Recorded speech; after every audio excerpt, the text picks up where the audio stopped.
देवं कंसचाणूरमर्दनम्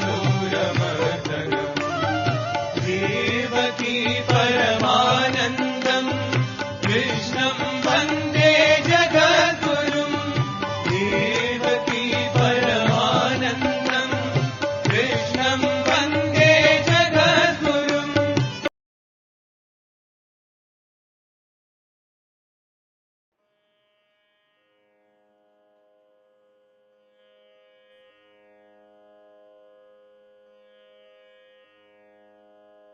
శ్రీ గురుభ్యో నమః.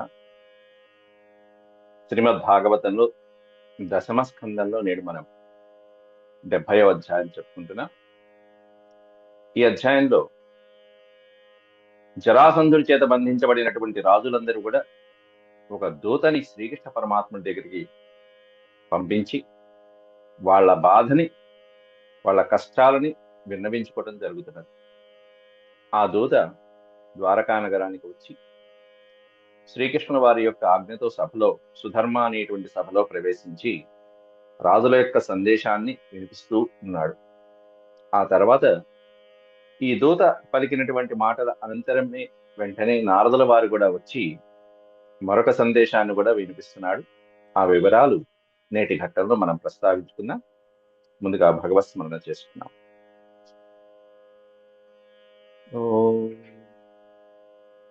శుక్లాంబరధరం విష్ణుం శశివర్ణం చతుర్భుజం ప్రసన్నవదనం ధ్యాయేత్ సర్వవిఘ్నోపశాంతయే వ్యాసం వసిష్ఠనప్తారం శక్తేః పౌత్రమకల్మషం పరాశరాత్మజం వందే సుఖతాతం తపోనిధిం వ్యాసాయ విష్ణురూపాయ వ్యాసరూపాయ విష్ణవే నమో వై బ్రహ్మనిధయే వాసిష్ఠాయ నమో నమః.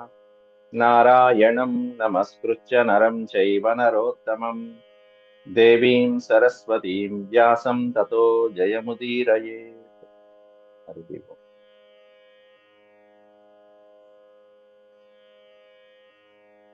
నిన్నటి రోజున ఈ అధ్యాయంలో 28 శ్లోకాల వరకు మనం పూర్తి చేసుకున్నాం.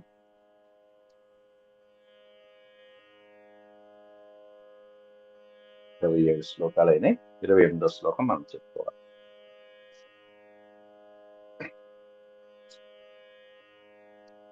రాజుల చేత జరాసంధుడి చెరలో ఉన్నటువంటి 20,000 మంది రాజులు, ఆ రాజులందరూ కూడా ఒక దూతని పంపించి శ్రీకృష్ణ పరమాత్ముని శరణు వేడుతూ రక్షించమని కోరుకుంటూ విజ్ఞాపన పంపించారు.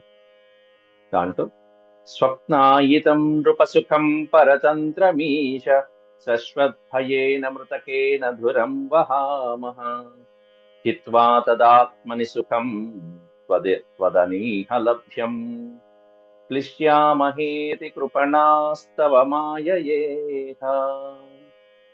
స్వప్నాయితం నృపసుఖం పరతంత్రమీశ.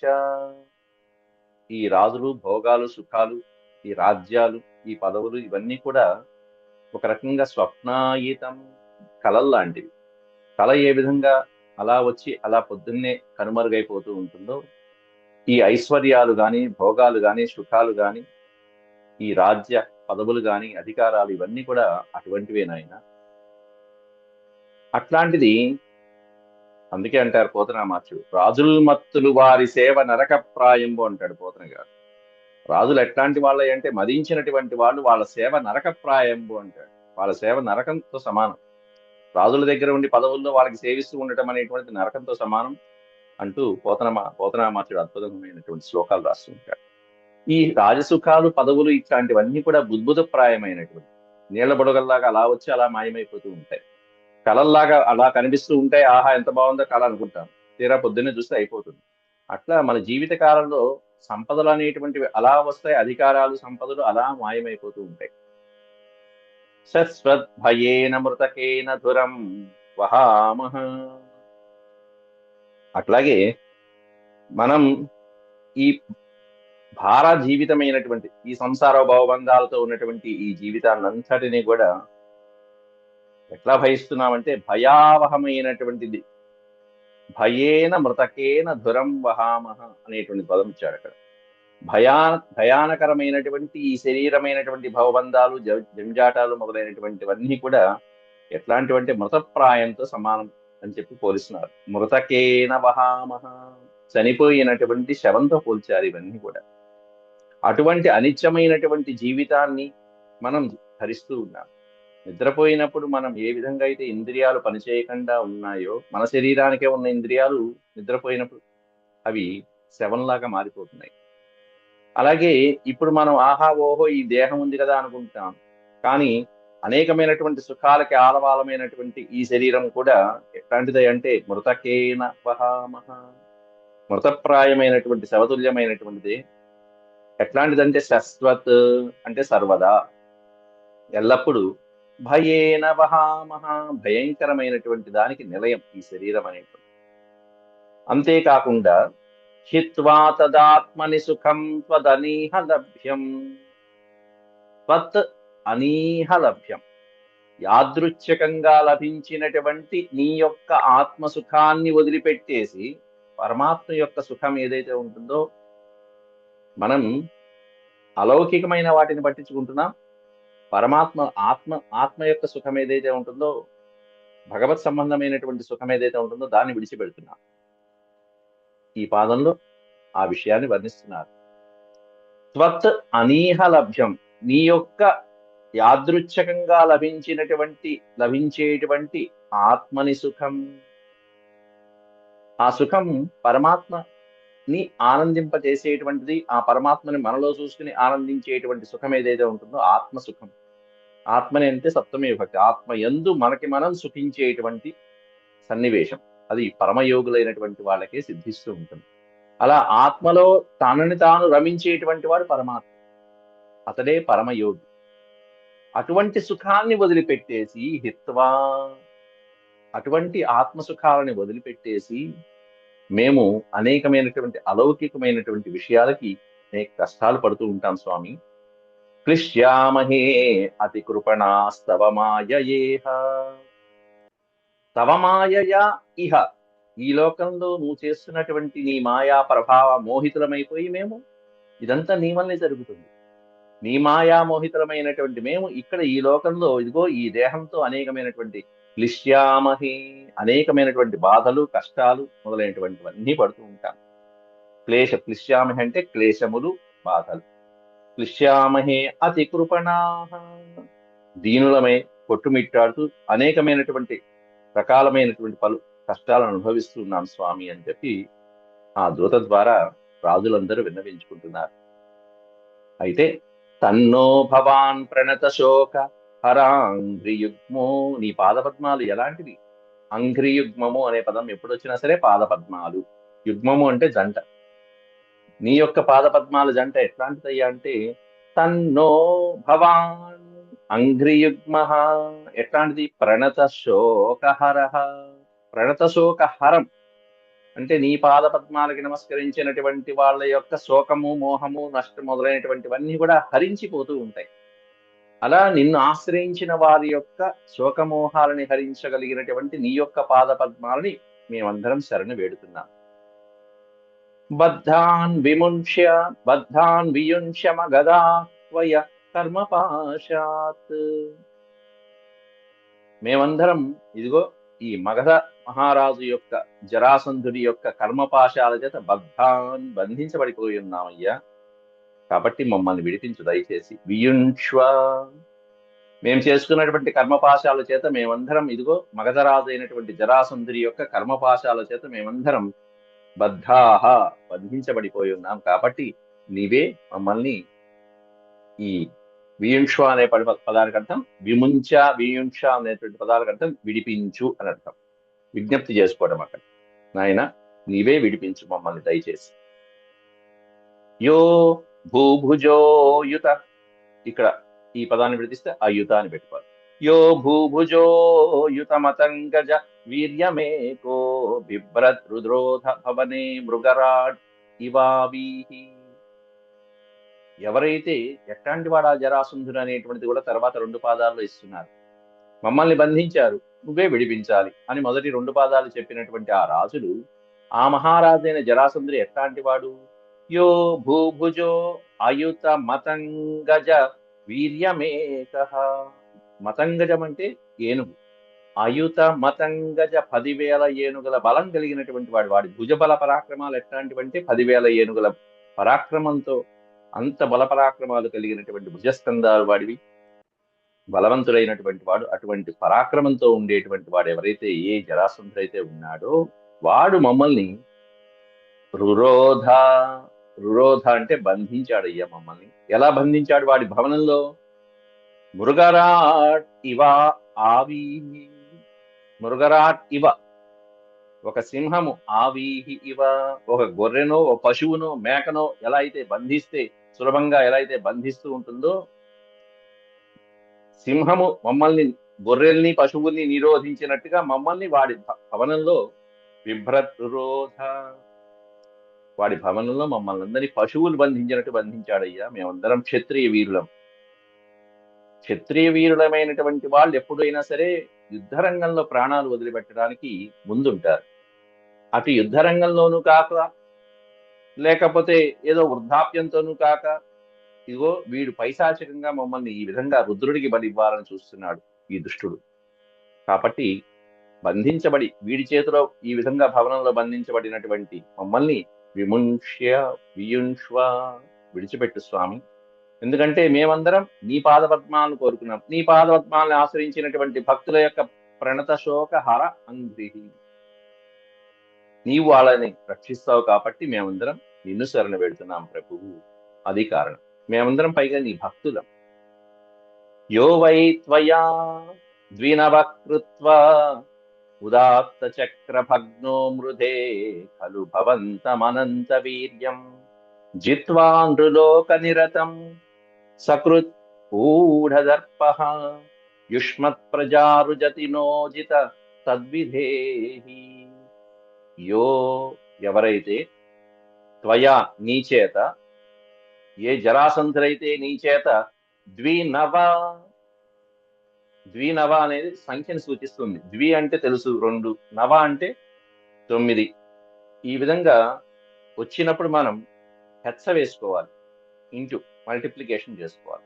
2 9 18. ద్వినవకృత్వ ఉదాత్త చక్ర, 18 సార్లు నీ చేతిలో యుద్ధం చేసి వాడు భగ్నో మృధే. మృధే అనే పదం కొత్త పదం. మృధే అనే పదానికి అర్థం యుద్ధమునందు.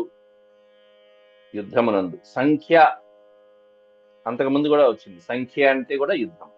ఇప్పుడు కొత్తగా వచ్చిన పదం మృధే. మృధే అంటే యుద్ధమునందు వాడు నీతో 18 సార్లు, ద్వినవకృత్వ 18 సార్లు నీతో యుద్ధం చేసి చేసి చేసి వాడు భగ్న, ఓడిపోయాడయ్యా. అటువంటి ఓడిపోయిన వాడికి సిగ్గుండాలి కదా. భగ్నో మృదే ఖలు భవంతం అనంత వీర్యం. భవంతం అనంత వీర్యం, అనంత వీర్య పరాక్రమం కలిగినటువంటి నిన్ను వాడు ఓడిద్దామని చెప్పి ఎంతో ప్రయత్నించాడు. 18 సార్లు యుద్ధానికి వచ్చాడు. వచ్చినప్పుడల్లా నువ్వేం చేసావు? వాడి 23 అక్షౌహిణుల సైన్యాన్ని తీసుకుని వచ్చినప్పుడల్లా ప్రతిసారి 23 అక్షౌహిణుల సైన్యంతో రావటం, వాళ్ళందరినీ నువ్వు సర్వనాశనం చేయటం, వాడిని మళ్ళీ కనికరించి పంపించేయడం జరిగింది. చంపకుండా, చంపగలిగి ఉండి కూడా నువ్వు చంపలేదు. కానీ 17 సార్లు నువ్వు వాణ్ణి ఓడించావు, ప్రాణభిక్ష పెట్టావు. వాడు ఎప్పుడో ఒకసారి మాత్రం వాడు జయించాడు. ఆ ఒకసారి జయించినందుకే వాడు ఎగిరెగిరి మిడిసిపాటు పడిపోయి వాడి యొక్క గర్వము, అహంకారము ఇక అబ్బో అంత ఎంత కాదు. 17 సార్లు నువ్వు జయించినందుకు నీకేమీ లేదు. ఒక్కసారి నిన్ను జయించినందుకే వాడు అబ్బో నేను వాసుదేవుని జయించాను కదా అని గుద్దుకున్నాడు. ఇక జిత్వా నృలోక నిరతం సకృదూఢ దర్పో యుష్మత్ ప్రజారుజతి నోజిత తద్విధేహి. జిత్వా జయించి, నృలోక నిరతం జిత్వా ఎవరిని జయించాడు ఆ జరాసంధుడు? నృలోక నిరతం, మానవావతారంలో వచ్చి నీ లీలల్ని మాకు చూపిస్తున్నటువంటి నిన్ను జయించాడు ఆ విధవ. సకృత్ ఊఢదర్ప, ఎన్నిసార్లు జయించాడంటే సకృతేవ, సకృత్ అంటే ఒక్కసారి జయించాడంటే వాడి బతుక్కి. నువ్వు 17 సార్లు జయించావు వాడిని. వాడి యొక్క సమస్తమైన సేనని నాశనం చేశావు. ప్రాణభిక్ష పెట్టావు. కానీ వాడు ఒక్కసారి నిన్ను జయించినందుకే వాడి పరిస్థితి ఎట్లా ఉందంటే ఊఢదర్ప, అబ్బో వాడి గర్వము అహంకారము అసలు పట్టుకోలేకపోతున్నాం వాడిని. వాడి నేల మీద లేడు అసలు నిన్ను ఒకసారి జయించినందుకు. ఊఢదర్ప, దర్పం అనే పదం అహంకార సూచన. అట్లాంటిది ఆ జయించినటువంటి ఆ విధవ జరాసంధుడు నీ భక్తులమైనటువంటి మమ్మల్ని ఇబ్బంది పెడుతున్నాడు. యుష్మత్ ప్రజా, యుష్మత్ ప్రజ అనే పదంలో నీ ప్రజలమైనటువంటి నీ భక్తులమైనటువంటి మమ్మల్ని రుజతి నోజిత తద్విధేహి. ఈ అజిత అనేటువంటి పదం కృష్ణ పరమాత్ముడికి వాడిన సంబోధన వాచకం. అజిత అంటే జయశీలుడా అని, జయశీలత్వం కలిగినటువంటి వాడు అజితుడు అని చెప్పి చెప్తాడు. అంటే ఎవరు ఈయన్ని జయించలేరు, అటువంటి ఆ పరమాత్మని అజితుడు అంటారు. అజేయుడు అనే పదం ఎలాగో అజిత. అటువంటి నిన్ను వాడు ఒక్కసారి జయించినందుకే వాడి యొక్క దర్పము అహంకారాలు అలా ఉంటే, హే అజిత, ఓ కృష్ణ పరమాత్మ, నీ భక్తులమైనటువంటి మమ్మల్ని వాడు నహ రుజతి, రుజతి అంటే బాధిస్తున్నాడయ్యా, విపరీతంగా పీడిస్తున్నాడయ్యా. ఓ పశువుల మందలు పెట్టినట్టుగా అనేకమైనటువంటి కారాగారాలలో 20,000 మంది రాజుల్ని, క్షత్రియ వీరుల్ని, మా కుటుంబాలకి రాజ్యాలకి దూరం అయిపోయాం. మేము ఎప్పుడు కూడా ఏ పాపము చేయలేదు, ప్రజల్ని కన్నబిడ్డల్లా కాపాడుకుంటూ వచ్చాం. దుర్మార్గుడైన వీడిని వదిలేసినందుకు వీడు కాస్త మమ్మల్ని ఈ విధంగా నిరోధించాడయ్యా. కాబట్టి మా గోడంతా వినిపించుకున్నాం. తద్విధేహి, తద్విధేహి అనే పదానికి అర్థం ఏంటంటే ఇక నీ దయ మా ప్రాప్తం అన్నట్టుగా చెప్పడం అక్కడ. అంటే తగిన ప్రతీకారాన్ని నువ్వు వీడి పట్ల చెయ్యి, ఇక నీ ఇష్టం స్వామి అని చెప్పి తద్విధేహి అని సూచించడం అక్కడ. తత్ విధేహి, విధేహి అంటే ఇతడి పట్ల నువ్వు చేయవలసినటువంటి ప్రతీకారం ఏదైతే ఉంటుందో అది తగిన వెంటనే ఆలస్యం లేకుండా విలంబం లేకుండా చెయ్యి స్వామి అని విజ్ఞప్తి చేసుకున్నారు రాజులందరూ ఒక దూత ద్వారా.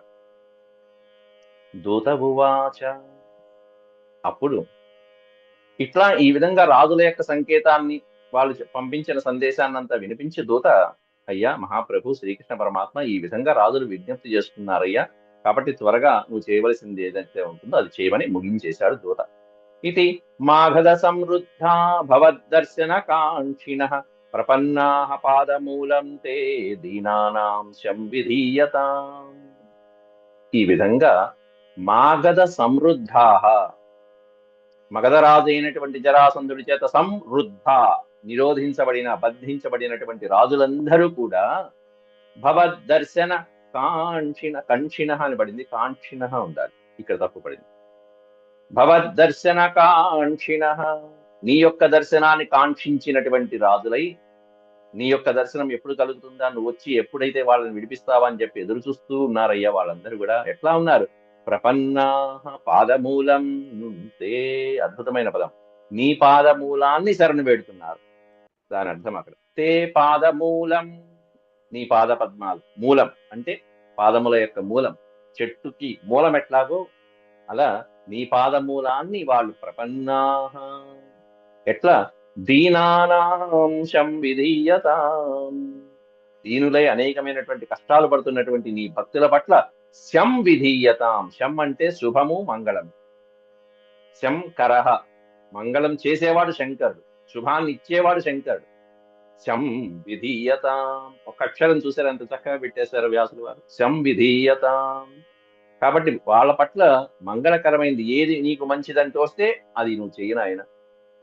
వాళ్ళకి తప్పనిసరి, వాళ్ళందరూ నీ భక్తులు, నిన్ను శరణు వేడారు, శరణు వేరినటువంటి వాళ్ళని నీలాంటి వాళ్ళు రక్షిస్తారు. కాబట్టి త్వరగా వచ్చి వాళ్ళని రక్షించి కష్టాలు తీర్చునాయన అని చెప్పి దూత చెప్పవలసిన మాటలు చెప్పాడు. సరే ఓ పక్కన కూర్చున్నాడు. ఇంతలో శ్రీసుకవువాచ, రాజదూతే బ్రువత్యేవం దేవర్షి పరమద్యుతి. రాజుల యొక్క దూత ఈ విధంగా బ్రువతి ఏవం, ఏవం బ్రువతి, ఈ విధంగా పలకగానే ఇంకా వెళ్ళరాదు, వెళ్ళకముందే దేవర్షి పరమద్యుతి, పరమద్యుతి, ద్యుతి అంటే కాంతి, ఉత్తమోత్తమైనటువంటి కాంతితో దేదీప్యమానంగా ప్రకాశిస్తున్నటువంటి దేవర్షి నారదుల వారు అలా సభలోకి ప్రవేశించారు.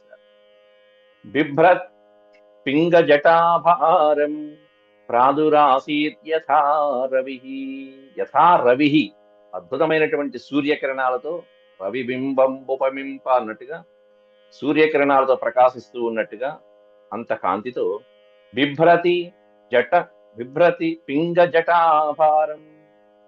పింగ జటాభారం బిభ్రతి అంటే రాగి తీగలు ఎలా ఉంటాయో అంతా ఎర్రగా ఉన్నటువంటి పింగళమైనటువంటి జటలు ధరించినటువంటి, బిభ్రతి అంటే ధరించుట, అటువంటి జడలతో ముడివేసుకుని ఉన్నటువంటి, అలాగే ధూర్జటి అంటాం మనం పరమశివుడు. ధూర్జటి అంటే ధూసరమైనటువంటి జటలు కలిగిన వాడు. ధూసరం ఏదో మట్టి పట్టేసినట్టుగా ఉంటున్నాడు. ధూసరమైనటువంటి జటలు కలిగిన వాడు ధూర్జటి. అలాగే ఇక్కడ పింగ జటాభారం బిభ్రత్, ఎర్రగా ఉన్నటువంటి, అటు ఏదో గోరింటాకు హెన్నాను పెట్టుకుంటే ఎలా ఉంటుందో అట్లా ఇక్కడ ఆ విధంగా ఎర్రగా ఉన్నటువంటి రాగి రేకుల్లాగా ఉన్నటువంటి, రాగి తీగల్లాగా ఉన్నటువంటి ఆ వెంట్రుకలతో ఆయన చక్కగా ముడి వేసుకుని దేవర్షి నారదులు ప్రాదురాసీత్ యథా రవి. ప్రాదు ఆసీత్ అంటే అలా సభలో ప్రవేశించాడయ్యా. ప్రాదురాసీత్ అంటే ప్రవేశించుట. సూర్య భగవానుడు అలా సభలో ప్రవేశిస్తున్నట్టుగా అంత దేదీప్యమైనటువంటి కాంతితో సూర్యుడు ప్రవేశిస్తున్నాడు అంటే దాని అర్థం ఏమిటి? ఎంత అద్భుతమైన ఉపమానాలు అవి. సూర్యుడు ఉదయించాడంటేనే సుదినం అని అర్థం అక్కడ. సూర్యుడు రాని రోజు దుర్దినం, సూర్యుడు ఉదయించినటువంటి రోజు సుదినం. కాబట్టి సూర్యుడు ఎలా అయితే ప్రవేశిస్తే ఆ ఉదయించేటువంటి సూర్యుడు ఎంత కాంతితో ప్రకాశిస్తూ ఉంటాడో అంత కాంతితో సభలో ప్రవేశించాడయ్యా అంటే శుభం జరగబోతున్నది అంటే దుష్ట శిక్షణ శిష్ట రక్షణ కలగడానికి సంకేతం అని అర్థం అక్కడ. ఎందుకంటే సూర్యుడు వస్తున్నాడు అంటే తమస్సుని హరించేస్తాడు, అంధకారాన్ని నాశనం చేసి ఆ తర్వాత వెలుతుని ప్రసాదిస్తాడు. అట్లాంటి నారదుల వారు రాగా లోకానికి హితకరమైనటువంటిది అని సంకేతం అక్కడ, అర్థం అక్కడ. తం దృష్ట్వా వెంటనే ఎప్పుడైతే ఈ నారదుల వాడు మొన్నే వెళ్ళి ఒక రోజు 2 రోజులు కూడా అవలా, ఇంద్రాధ్యాయంలోనే ఒక రౌండ్ వేసి వచ్చాడు చక్కగా. మొత్తం 16,000 మంది గృహాలలో ఏ విధంగా శ్రీకృష్ణ పరమాత్ముడు ఎటువంటి చర్యలు చేస్తున్నాడో మొత్తం అంతా చూసి వచ్చాడు. ఆ చూసి వచ్చింది అప్పుడే అన్ని లోకాల్లో ఒకసారి అంతా ఆ చెవినా ఈ చెవినా వేసి వచ్చేసాడు. మళ్ళీ వచ్చేసాడు సుధర్మ సభలోకి ఉండలేక. మళ్ళీ పైన ఉన్నటువంటి సందేశం మళ్ళీ కిందకి తీసుకొచ్చి కృష్ణ వారికి ఇవ్వాలి. ఇక్కడ చూసింది అక్కడ, అక్కడ చూసింది ఇక్కడ, అంతే. తం దృష్ట్వా నేనంటల్లా, కృష్ణుడే అంటున్నాడు ఆ మాట తర్వాత శ్లోకం.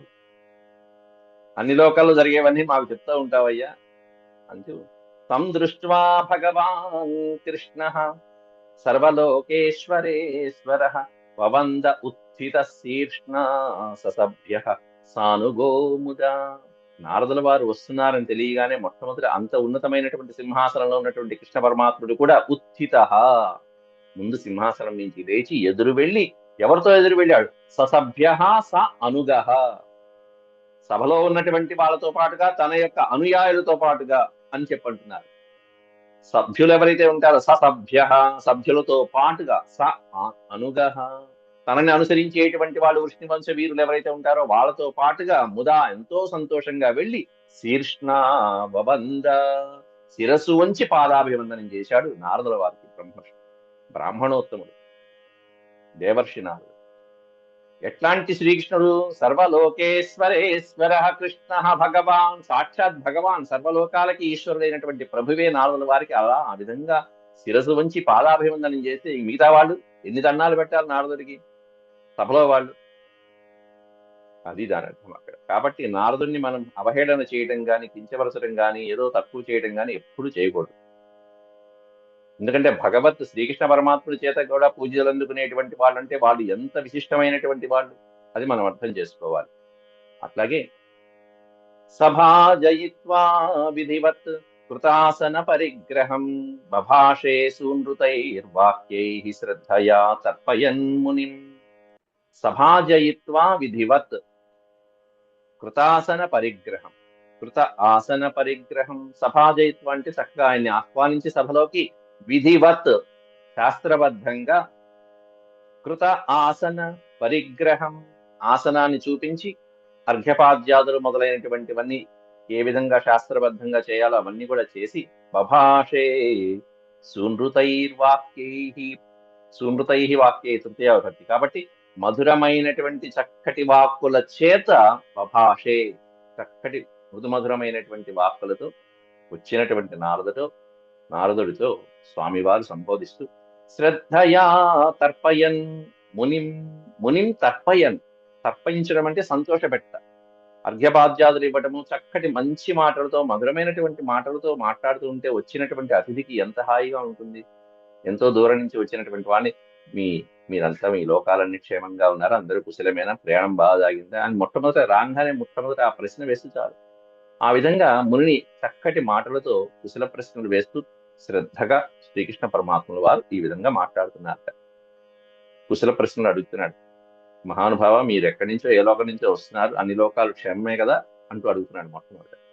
అన్ని లోకాలు సంచరించేవాడు కాబట్టి మీరు తిరిగి వస్తున్నటువంటి లోకాలన్నీ క్షేమంగా ఉన్నాయా, ఈయనకి తెలియదు ఏముంది, తెలిసినా అన్ని అడుగుతూ ఉంటాడు పాపం.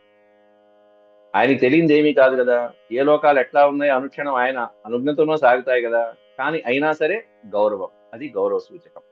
అపి అపి స్విదద్య లోకానాం త్రయాణామకుతో భయం నను భూయాన్ భగవతో లోకాన్ పర్యటతో గుణః. త్రయాణం లోకానాం, 3 లోకాలు కూడా 14 లోకాల్లో ప్రధానమైనటువంటివి. అలాంటి ఈ స్వర్గ భూలోక పాతాళ లోకాలు ఏవైతే ఉంటాయో, ఈ లోకాలు ఇవే కాకుండా మిగిలిన 11 లోకాలు 14 లోకాలు అన్ని సమస్తమైనటువంటి లోకాలు మీరు తిరుగుతూ ఉంటారు. అవన్నీ అకుతో భయం, భయం లేకుండా ఉన్నాయా స్వామి? అపిస్విత్ అద్య లోకానాం, అపిస్విత్ ఉన్నాయా అని ప్రశ్నించటం అక్కడ. నను భూయాన్ భగవతో లోకాన్ పర్యటతో పునః అని అడుగుతున్నాడు అక్కడ. నను భూయాన్ భగవత, అనేకమైనటువంటి లోకాలన్నీ నువ్వు సంచరిస్తూ ఉంటావయ్యా, అందువల్ల ఈ విషయాలు నీ వల్ల మాకు విదితమవుతూ ఉంటాయి. భూయాన్ భగవతో లోకాన్, భగవత్ స్వరూపులైనటువంటి మీరు అనేకమైనటువంటి లోకాలు సంచరిస్తూ ఉంటావయ్యా, ఆ లోకాలు ఈ లోకాలు. పర్యటత గుణః, పర్యటించేటువంటి గుణం కలిగినటువంటి వాడికి నువ్వు, ఆ స్వభావం కలిగినటువంటి వాడు కాబట్టి ఏ లోకాలు ఎలా ఉన్నా వెంటనే ఆ వార్త మాకు అందిస్తూ ఉంటావు. అలా ఇప్పటికీ ఎన్ని వార్తలు అందించాడు. అనిరుద్ధుడు బాణాసురుడి యొక్క చెరలో బంధించబడ్డాడని వార్తలు అందించినటువంటి వాడు నారదుడే. అలాగే ఏ అసురుడైనా సంహరించబడాలి అంటే వెంటనే వచ్చి అందించేటువంటి వాడు నారదుడే. అట్లాగే ఇక్కడ కూడా వచ్చినటువంటి సంఘటన జరిగింది. కాబట్టి నను భూయాన్ భగవతో లోకాన్ పర్యటతో పునః, సమస్తమైనటువంటి లోకాలని హాయిగా సంచరించేటువంటి స్వేచ్ఛ ఉన్నటువంటి వాడివి కాబట్టి అలా తిరుగుతూ అనేకమైనటువంటి విషయాలు నీ వలన మాకు తెలుస్తూ ఉంటాయి స్వామి, కాబట్టి ఏమన్నా విశేషాలు ఉన్నాయా అని శ్రీకృష్ణుల వారు అడుగుతున్నాడు. నహితే విదితం కించిత్, ఈ పదం విదితం అనే పదం పక్కన అవిదితం అనే అక్షరం జాగ్రత్తగా చదువుకోవాలి పెట్టిస్తే. నహితే అవిదితం కించిత్, నీకు తెలియదంటే ఏదీ లేదయ్యా. కించిత్ అవిదితం నా, నీకు తెలియంది లేదు ఈ లోకంలో. లోకేష్వీశ్వర కర్మసు, లోకేషు ఈశ్వర కర్మసు, లోకంలో లోకమంతా పరమాత్ముల యొక్క చెప్పు చేతల్లో ఉంటూ ఉంటుంది. స్వామికి ఈశ్వరుడికి శ్రీ మహావిష్ణువుకి తెలియంది ఏమీ కాదు. కానీ అట్లాంటి పరమాత్ముని యొక్క కర్మల యందు కూడా ఏవైతే ఉంటాయో అవన్నీ నీకు అన్నీ తెలుసు. ఎందుకంటే భూత భవిష్యత్ వర్తమాన కాలాలలో ఎప్పుడు ఏం జరుగుతుందో కూడా అన్నీ నీకు తెలుసు. నీకు తెలియదంటూ లేదు. అథ పృచ్ఛామహే యుష్మాన్ పాండవానాం చికీర్షితం అంటూ ఆపుతున్నాడు బ్రహ్మాండమైన కాంటెక్స్ట్. అట్లాంటిది అన్ని లోకాలు బాగున్నాయా అని అడిగాడు, అన్ని లోకాలు పర్యటిస్తున్నావని అడిగాడు. ఒక్కసారిగా కృష్ణ పరమాత్ముని యొక్క మనస్సు పాండవుల మీదకి వెళ్ళింది. అథ పృచ్ఛామహే యుష్మాన్, మిమ్మల్ని అడుగుతున్నాం మహాప్రభు ఏదో ఆతృతతో. పాండవానాం చికీర్షితం యుష్మాన్ పృచ్ఛామహే, పాండవుల గురించి దయచేసి ఇప్పుడు పాండవులు ఏం చేస్తున్నారో చేయదలుచుకుంటున్నారో దయతో తెలియచేయండి, అది అడుగుదామనుకుంటున్నాను. పాండవులు ఎట్లా ఉన్నారు, పాండవులు ఎందుకంటే మరి ఎంతో మంది ఉన్నారు, వాళ్ళని అడగకుండా శ్రీకృష్ణ పరమాత్ముడు ఇప్పుడు పాండవులు ఎలా ఉన్నారు చెప్పండి అంటే వచ్చిన వాళ్ళని గుర్తు చేయడమేగా. నువ్వు ఈ పని మీద వచ్చావయ్యా కాబట్టి ఆ పని చెప్పు, ఏంటో చెప్పు అని చెప్పడం ఎక్కడ అర్థం. అంతేకాకుండా తర్వాత శ్రీకృష్ణ పరమాత్ముడు సంకల్పించినటువంటి ఆ పని కూడా సూచన ప్రాయంగా అందించడం. అక్కడ నువ్వు వచ్చావు కాబట్టి ఇప్పుడు ఇది చెప్పాలని చెప్పి అందించడము, ఇది మహానుభావుల యొక్క లక్ష్యం. ఈ పని మీద వచ్చినట్టున్నారు మీరు కాబట్టి దీని గురించేనా అని తెలుసుకోవటం. పాండవానాం చికీర్షణం. రెండోది ఏంటంటే పాండవులు అంటే అందులో ముఖ్యంగా నరుడైనటువంటి అర్జునుడు మొదలైనటువంటి వాళ్ళు అత్యంత ధర్మాత్ముడైనటువంటి ధర్మరాజు ఎన్ని కష్టాలు పడుతున్నాడు, కాబట్టి వాళ్ళు ఏం చేయదలుచుకున్నారు. ఎందుకంటే వాళ్ళనంతా కూడా ఏర్పాటు చేసి మరీ వచ్చాను చక్కగా. అప్పటికే ఖాండవ దహనం మొదలైనటువంటివన్నీ అయిపోయినాయి. చక్కగా అయిపోయిన తర్వాత ఇప్పుడు వాళ్ళకి చక్కగా ఇంద్రప్రస్థం మొదలైనటువంటివన్నీ ఏర్పాటైనాయి, మైసభ ఏర్పాటైంది. ఇప్పుడు ఏం చేయాలి వాళ్ళు. కాబట్టి ఇప్పుడు పాండవానాం చికీర్షితం పృచ్ఛామహే, పాండవులు ఏం చేయదలుచుకుంటున్నారు అని అడుగుదాం అనుకుంటున్నానయ్యా, వాళ్ళు ఎట్లా ఉన్నారు అంటే అప్పుడు నారదులు తర్వాత శ్రీకృష్ణ పరమాత్మని స్తోత్రం చేసి, అయ్యా మీకు తెలియదేముంది అంటూ ఇహ మొదలు పెడుతున్నాడు. ఇప్పటిదాకానేమన్నా ఒక దూత వచ్చి నాయన మమ్మల్ని రక్షించండి అని గోడు పెట్టుకున్నాడు. ఇప్పుడు నారదుడు వచ్చి ధర్మరాజు రాజసూయ యాగం చేస్తున్నాడయ్యా, మీ రాక కోసం నిరీక్షిస్తున్నాడు, మీకు ఎట్లాగో ఆహ్వానం వస్తుంది అయినా ముందు సూచిస్తున్నానన్నాడు. అనేటప్పటికి ఇక ప్రజలందరూ అక్కడ సభలో ఉన్నటువంటి వాళ్ళందరూ ఏమనుకోవాలి, అరే రే రే రే, ఓ పక్కన యుద్ధం, ఓ పక్కన జరాసంధుడు లాంటి వాళ్ళని సంహరించాల్సింది పోయి యాగానికి వెళ్తారంటాడు ఏమిటి అనుకోవాలి మళ్ళీ. కానీ ఏది ముఖ్యమైంది, యుద్ధం ముఖ్యమా లేకపోతే అంటే జరాసంధుని సంహరించి రాజుని విడిపించడం ముఖ్యమా లేకపోతే యజ్ఞయాగాల్లో కూర్చోవడం ముఖ్యమా, ఏది ముఖ్యము అనేటువంటిది తేల్చుకునేటువంటి వ్యవహారం ముందు ముందు ఉంది. మళ్ళీ ఓ పక్కన సభలో ఉన్నటువంటి వాళ్ళందరి యొక్క ఆలోచన ఏ విధంగా ఉంటుంది, పండితులైనటువంటి ఉద్ధవుడు మొదలైనటువంటి వాళ్ళు ఇట్లాంటి వాళ్ళ యొక్క అంతరాంగాలు ఎలా ఉంటాయి అనేటువంటి కూడా 71వ అధ్యాయంలో అత్యద్భుతంగా వివరించారు. అది రాజనీతి. శ్రీకృష్ణుల వారికి తెలియంది కాదు, కానీ పెద్దవాళ్ళని, ఎందుకంటే ఒక పక్షంతోనే నిర్ణయాలు ఎప్పుడు తీసుకోకూడదు. రాజు అయినటువంటి వాళ్ళు ముఖ్యంగా ఏకపక్షీయమైనటువంటి నిర్ణయాలు తీసుకోకూడదు. ఎంత గొప్ప కార్యమైనా, అది ఎంత చిన్న కార్యమైనా సరే మరొకరి యొక్క అభిప్రాయాన్ని కూడా తెలుసుకుని ముందుకు వెళ్ళటం మంచిది. కాబట్టి అక్కడ తనకు ఆప్తులైనటువంటి వారి యొక్క ఆలోచన పద్ధతిని కూడా, అంటే ఉద్ధవుడు ఆ మంత్రి యొక్క సూచన కూడా తెలుసుకుని అప్పుడు బయలుదేరతాడు. అది తర్వాత చెప్తున్నా. ముందు నారదుడు ఏ విధంగా స్తోత్రం చేశాడు, ఏమని చెప్పాడు, రేపటి అధ్యాయంతో మనం ఈ 70వ అధ్యాయం పూర్తి చేసుకుందాం. అంతవరకు సెలవు. ఓం శాంతి శాంతి శాంతి. యదక్షరపద భ్రష్టం మాత్రాహీనం చ యద్భవేత్ తత్సర్వం క్షమ్యతాం దేవనారాయణ నమోస్తుతే. సర్వం శ్రీకృష్ణార్పణమస్తు. హరి ఓం. ఈ నమస్కారం అండి. 75వ అధ్యాయం చదివేసిన తర్వాత మనం ఆ తర్వాత మీరు అనుకున్నట్టుగా 5వ స్కందాన్ని మనం ఒకసారి పునరావృతి చేసుకుని అభ్యాసం చేద్దాం. అది అయిన తర్వాత మళ్ళీ 71వ అధ్యాయం దగ్గర నుంచి మనం ప్రారంభిస్తాం. నమస్కారం.